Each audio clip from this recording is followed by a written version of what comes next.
Paz de Cristo a todos. Hoje eu escolhi um tema muito importante para falar. É uma coisa que eu já estou há um tempo estudando e é uma coisa muito importante que as famílias precisam entender. Os tempos não mudaram. Hoje é tudo moderno. Não, as coisas não foram acontecendo. Existe um plano, e um plano muito bem arquitetado há muito tempo, para destruir as famílias. Eu ouvi de um padre uma vez, há muitos anos atrás, um padre que veio de Portugal. Ele se chamava José Carlos, eu nunca mais tive notícia dele, eu acho que ele deve ter falecido. Isso deve ter quase uns 30 anos. E ele falava sobre a destruição da família. E falava de muitas coisas que iriam acontecer e que aquilo ficaram gravados no meu coração. E hoje nós estamos vendo a concretização de tudo isso. Já faz muito tempo que a política, quando eu falo política, não é essa briguinha Lula, Bolsonaro, não.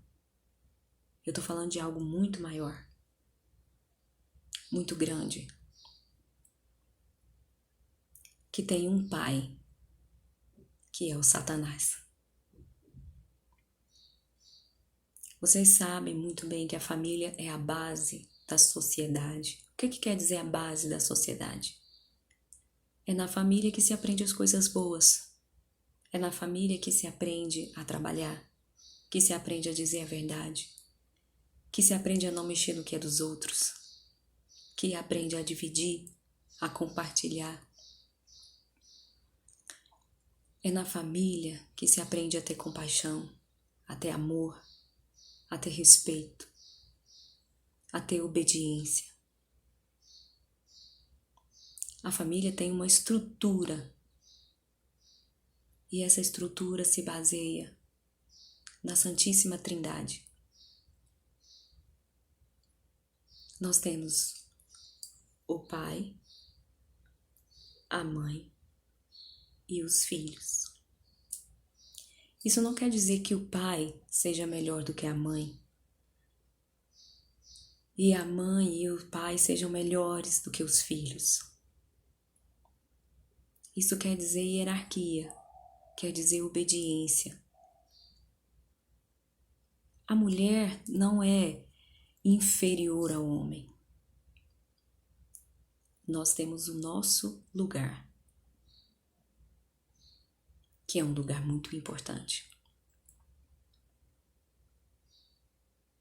Essa destruição da família é algo muito, muito sério. Já data de muito tempo. Eu não sei se vocês já ouviram falar, mas existe até um livro que se trata disso. Família, Propriedade Privada e Estado. Como destruir a família? Quando você ouve essa expressão sociedade patriarcal, não é à toa que eles falam isso. É uma sociedade onde existe uma estrutura familiar. Todos esses movimentos que nós estamos vendo têm um propósito. O movimento feminista, ele teve uma origem importante, necessária. Porém, hoje ele está sendo usado para outros fins. O movimento, na época que eu conheci, chamava GLS, também tinha uma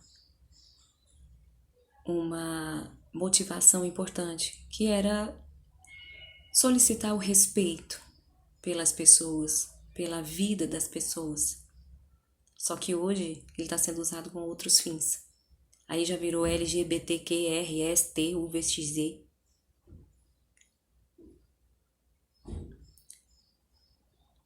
Todos esses movimentos têm um porquê. A teologia da libertação tem um porquê. Não tem até algumas coisas, alguns fundamentos dos pobres, do cuidado com os pobres. Só que tem um porquê.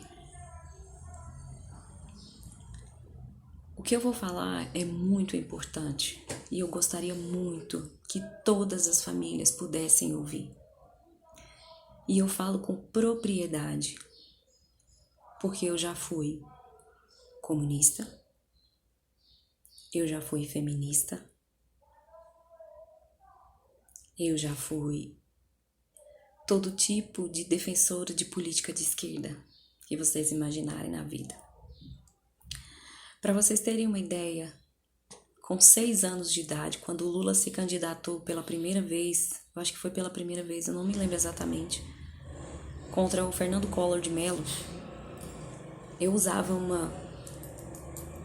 um bottom com uma estrela vermelha e eu cantava a música do Lula. E eu me lembro como se fosse hoje, ele falava: Lula lá, brilha uma estrela, Lula lá, brilha a esperança, Lula lá. E eu me lembro exatamente que a Rede Globo colocou todos os artistas para cantar. E eu assistia a televisão encantada com tudo aquilo, porque eles falavam que ia mudar a vida dos pobres. E na época minha família passava muita dificuldade. Meu pai estava desempregado, minha mãe desempregada.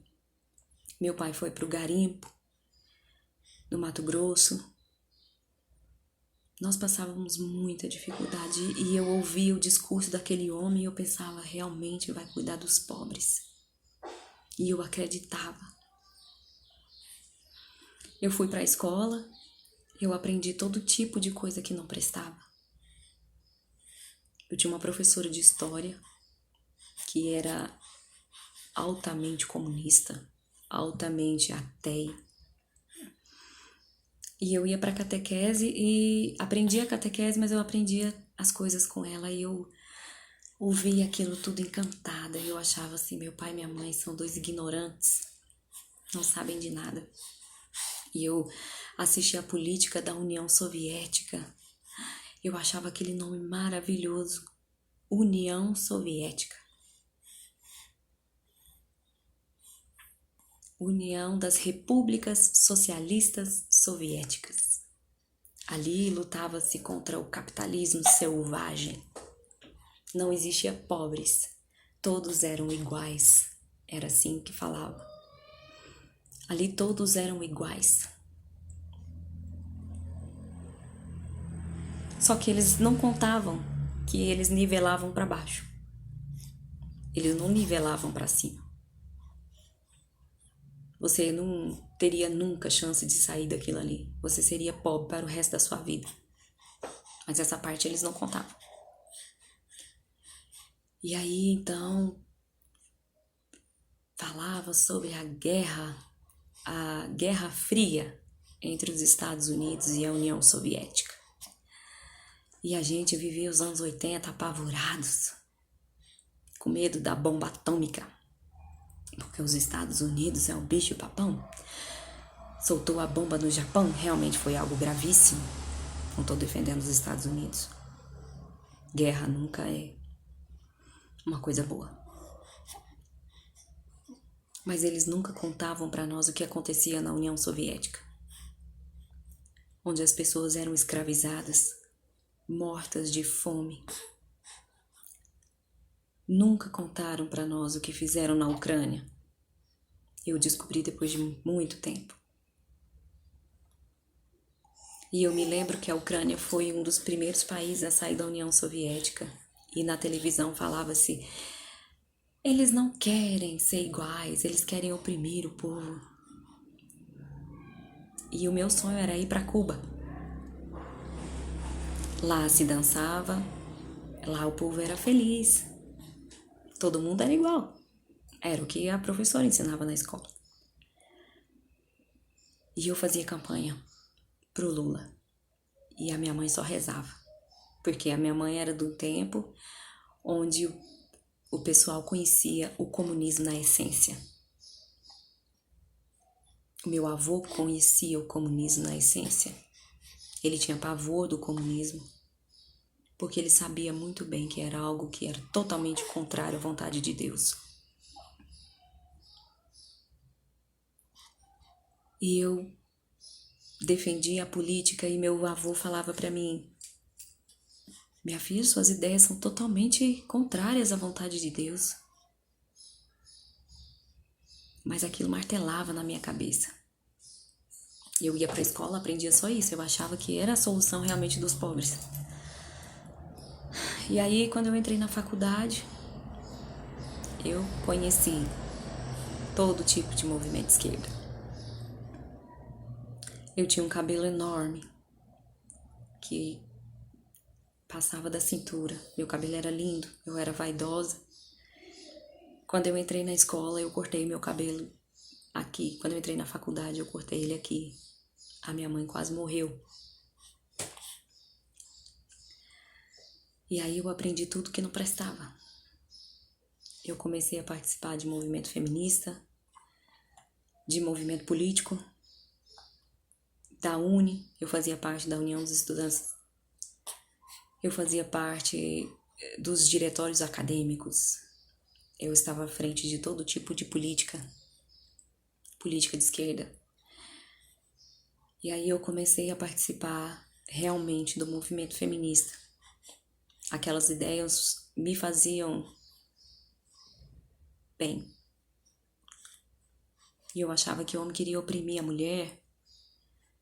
Todas aquelas coisas. E quando eu entrei na faculdade,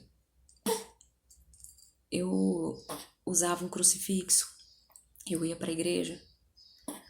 Quando eu pisei o meu pé na faculdade com aquele crucifixo, a primeira coisa que eu ouvi de uma pessoa que hoje eu conheço, que inclusive é consagrado Nossa Senhora também, caiu na real, graças a Deus. Ele disse assim: você tem religião ainda? Não. Aqui você vai sair daqui vendo que Deus é só uma construção social. E realmente, quando eu saí da faculdade, eu dificilmente ia à missa. Muito dificilmente. Eu comecei a realmente questionar até que ponto é uma construção social, até que ponto é biológico, até que ponto é real. Era uma forma de dominação. E a coisa mais ridícula que eu comecei a acreditar na faculdade era que o Satanás não existia. Que ele era uma invenção do cristianismo para dominar a sociedade ocidental. E desse momento em diante, para mim nada mais fazia sentido. A política era o que governava a vida. E aí eu comecei a ler todos os tipos de livros, de que o ser humano não era um ser especial. Eu estava fazendo biologia, então o ser humano era só mais um ser vivo. Que Deus não nos escolheu para um propósito maior, Deus não nos fez especial. Nós só éramos mais um consumidor de oxigênio. E aí eu comecei a viver um tipo de movimento mais ridículo que pode existir, que é esse movimento, eu não sei nem como que se chama, essa ecologia desenfreada, que nós estávamos no planeta para destruí-lo e que o ideal seria que o homem fosse destruído, para que o planeta pudesse se recuperar.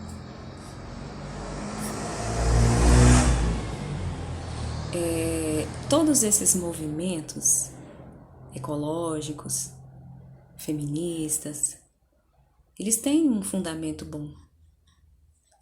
Porém, eles estão sendo usados por uma política que tem um objetivo, que é a destruição da cultura ocidental, que eles chamam de cultura patriarcal. Isso é algo palpável.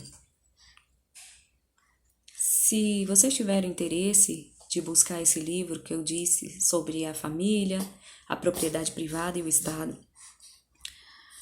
para que o governo tenha total poder sobre o povo,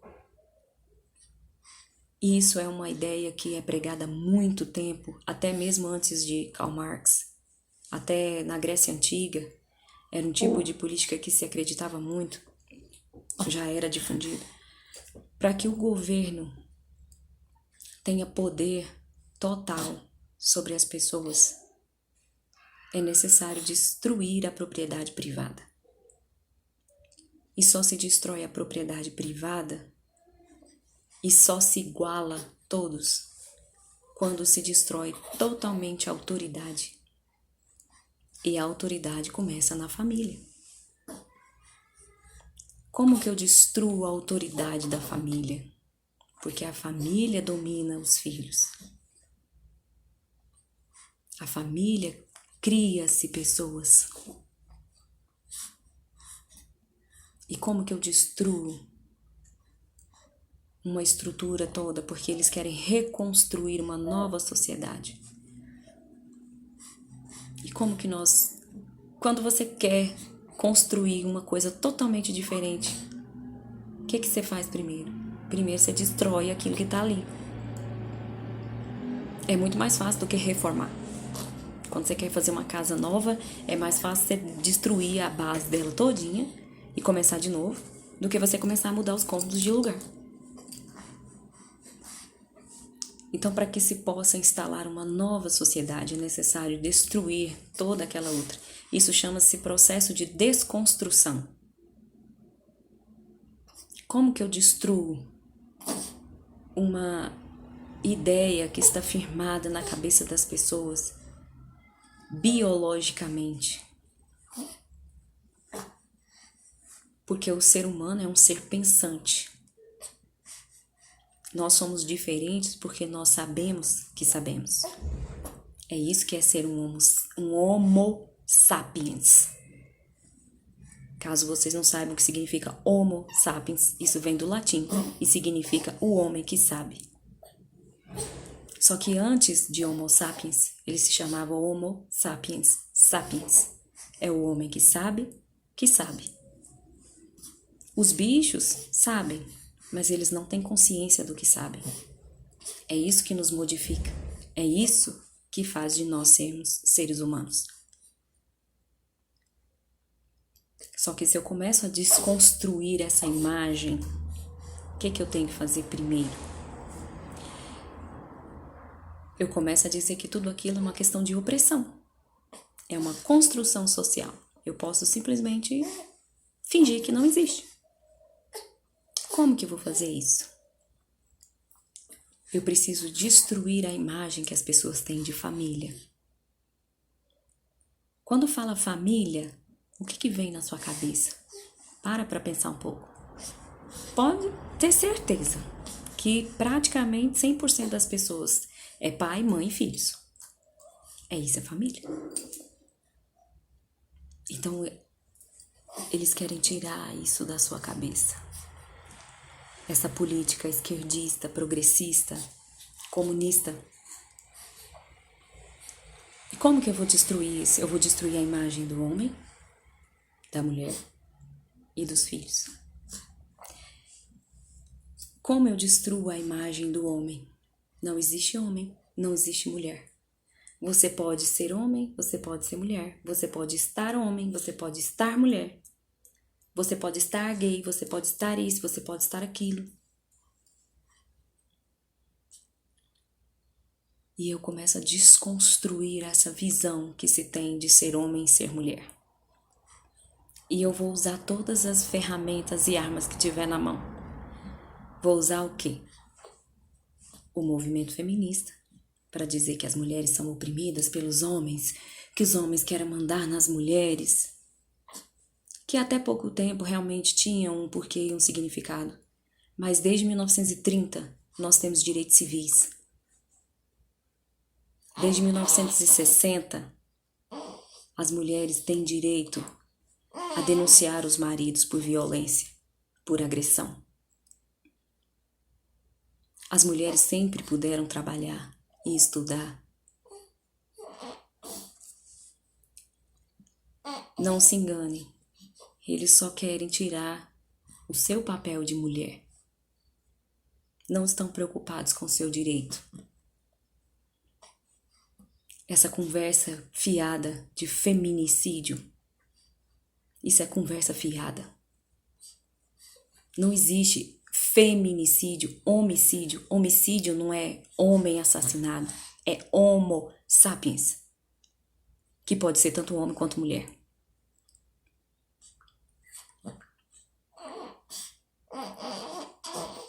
As mulheres precisam se defender e se enxergar. Essa conversa de que nós podemos fazer tudo o que os homens fazem. Quem quer fazer o que os homens fazem? Nós somos mulheres. E eu quero ser mulher. Eu quero ser o que eu sou. Eu sou frágil. Eu sou emotiva. Eu preciso de proteção. Porque se um homem quiser imprimir a força em mim, vai conseguir. Não adianta você se iludir, mulher. Não adianta você achar que o Estado vai estar todo o tempo te defendendo, porque não vai. Nós, como mulheres, nós estamos à mercê de vagabundos, de tarados, de estupradores. E não adianta nós acharmos que a Anitta, por exemplo, representa o poder da mulher. Isso é conversa fiada. Empoderamento feminino, isso não existe. O poder feminino está em ser mulher, em ser feminina, em ser delicada. Porque nós, mulheres, temos a necessidade de ser amadas. Vá no sanatório para vocês verem. A maioria das mulheres que perdem a razão, que estão tomando antidepressivo, são mulheres que foram traídas, mal amadas, porque nós temos a necessidade de ser amadas. Nós temos a necessidade de ser mãe, nós temos a necessidade de cuidar, é da nossa natureza. Isso não é machismo, é da nossa natureza. Eu já sofri todo tipo de assédio. Eu quase fui estuprada, mas Deus teve misericórdia de mim. Porque essa ilusão de achar que a mulher tem a mesma força do homem, isso é conversa fiada. Homem é homem, mulher é mulher. Você pode ser um homem que gosta de homem, uma mulher que gosta de mulher. Uma mulher que fez cirurgia para se tornar um homem, fisicamente falando. E um homem que fez uma cirurgia para se tornar mulher, mas isso não te faz mulher. Isso essencialmente não te faz. Nós temos uma natureza. Isso é biológico. Isso é físico. Isso é fisiológico. Homem é homem, mulher é mulher. E agora querem destruir o papel do homem. O homem é afeminado, feminilizado, fraco, covarde. Um homem não sabe tomar uma decisão sozinho.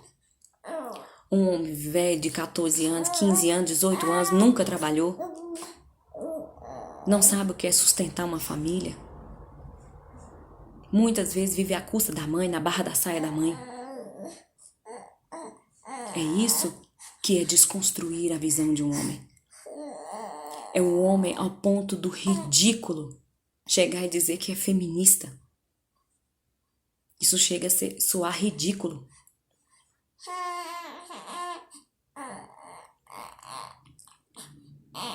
Nós somos o que somos. é a natureza. E nós somos diferentes, nós somos seres humanos porque nós controlamos os nossos instintos. Nós não saímos na rua igual cachorro, no cio. Só que aí é mais um motivo que está no livro, que você não leu, que deveria. Para destruir a família, eu tenho que bestializar o povo. Bestializar significa fazer com que você seja como um animal irracional, regido somente pelos instintos. Hoje as pessoas só pensam em sexo. As músicas só falam de sexo. Só falam de cachaça. Só falam de drogas, de chifre, de amargura. Porque ninguém pensa em mais nada. E só querem destruir a imagem que você tem do relacionamento, do casamento, de como é viver um relacionamento. Ou acha que ser casado é fácil? Ser solteiro também não é fácil. Acha que é um mar de rosas, nós vamos viver para sempre felizes.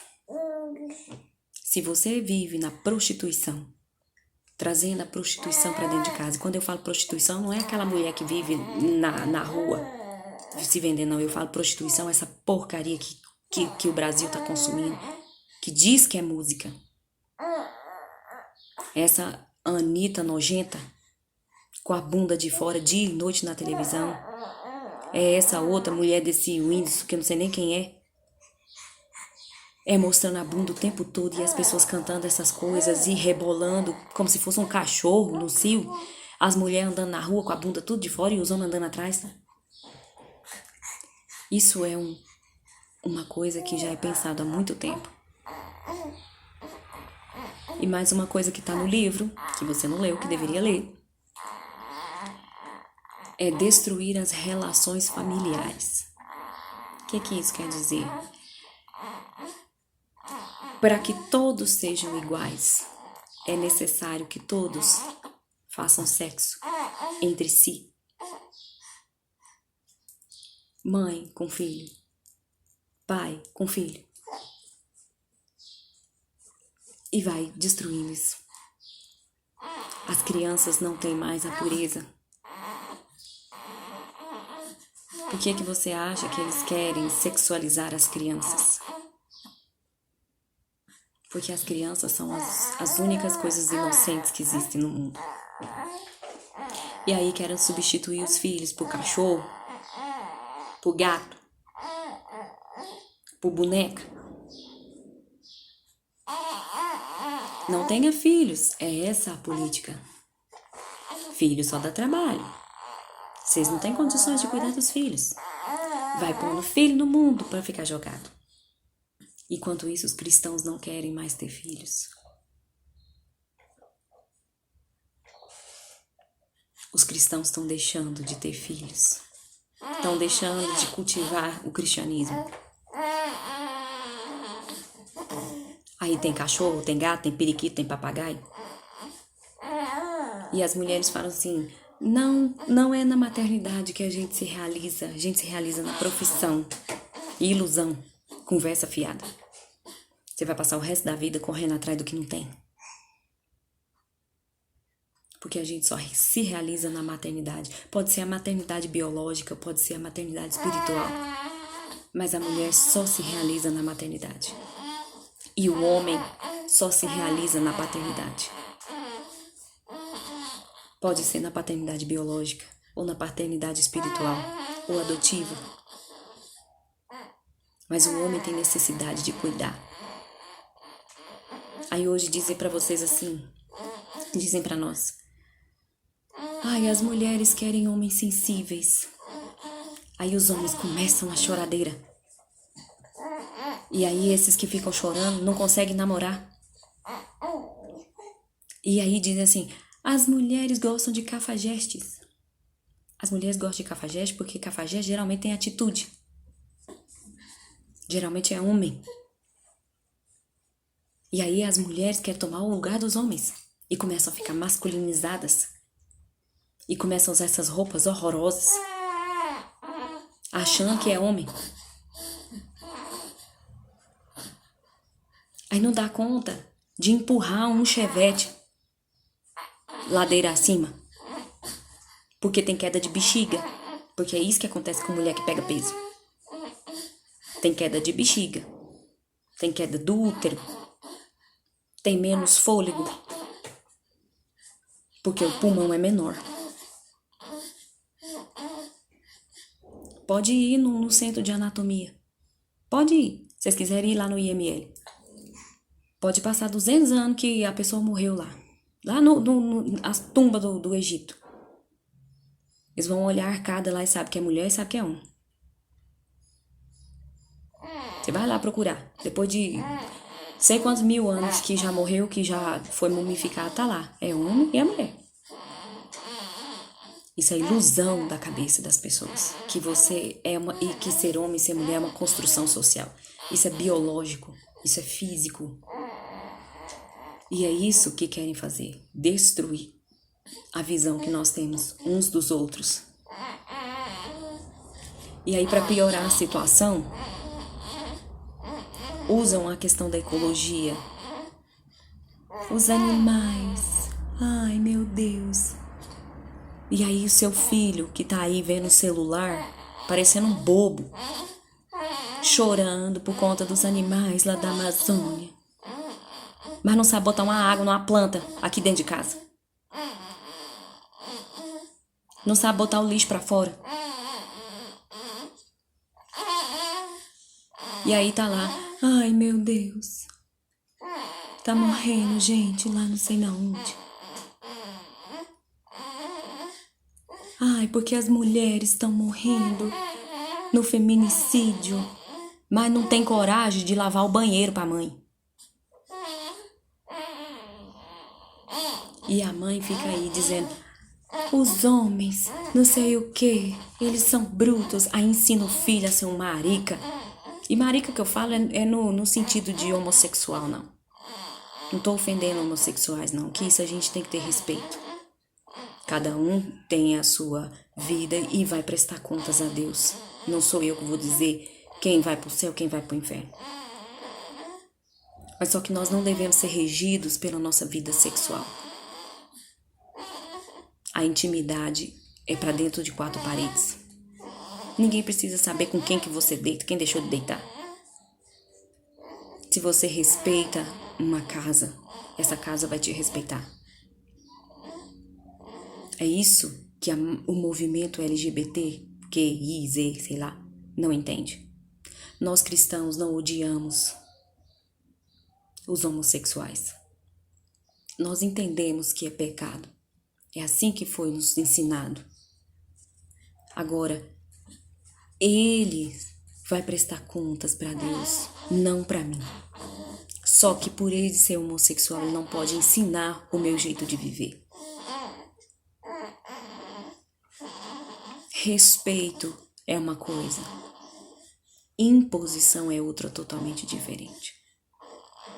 Eu não quero ter que explicar para o meu filho o que é ser uma mulher que se veste de homem, um homem que se veste de mulher, um transexual, binário, não binário, sei lá o que, trans, cis, não sei mais o que, e vai inventando cada coisa, que cada dia é um trem diferente, que você não sabe mais o que você fala. Então, eu não quero ter que confundir a cabeça deles. O que eu ensino para os meus filhos? Tenha respeito pelas pessoas. Não faça acepção de pessoas. Nem pela cor, nem pela sexualidade. Só que eu não posso usar isso para dominar as pessoas. Uma do movimento afro, ele é um movimento válido, sim. O racismo é uma coisa muito forte. Mas só que hoje estão usando para impor uma ditadura na gente.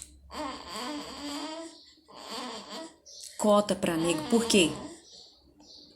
Isso já é um tipo de racismo? Porque ele é negro, ele não tem capacidade de passar no vestibular, não tem capacidade para passar no concurso? A maioria dos negros é pobre. Por quê? Nós temos mais de 16 anos de política de esquerda. Por que até hoje o negro é pobre? E eu sou branca, e eu sou pobre. Eu não tenho cota de nada.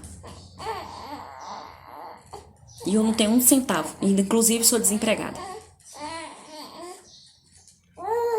Eu tô com meu cabelo pintado aqui porque eu fiz uma amiga minha que fez mais barato. Então, as coisas precisam ser analisadas e pensadas. Ai, as culturas afro, porque o Brasil é afro. Eu preciso contar uma coisa pra vocês que eu acho que vocês não sabem. Os africanos são tão imigrantes quanto os europeus. Eles não nasceram aqui no Brasil.